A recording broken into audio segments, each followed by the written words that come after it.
Chapter number 8. Which cylinder do we use in our moving floor? Well, what should be the size of the cylinder that we use in a moving floor? Well, the bigger a cylinder is, the stronger it is in principle, but you would need more oil to fill the cylinder volume. So you have to dimension the pump in consequence. Let's speak about 3 parameters that we have for the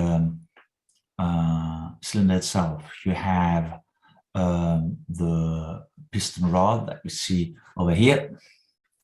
You have the cylinder, the exterior that you see there, and you have the stroke of such a cylinder.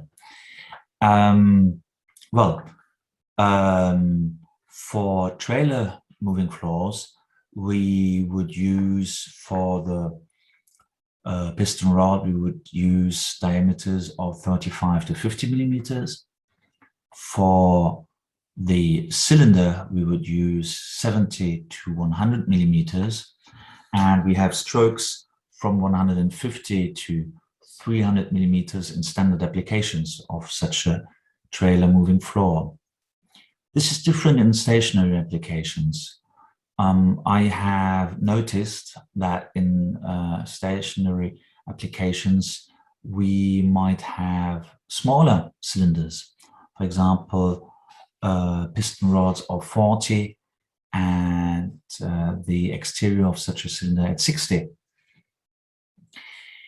And we have a big variety of strokes in stationary applications.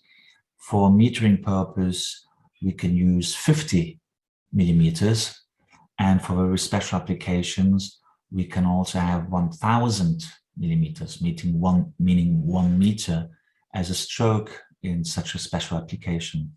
So let's summarize. In trailers, we have standard cylinders.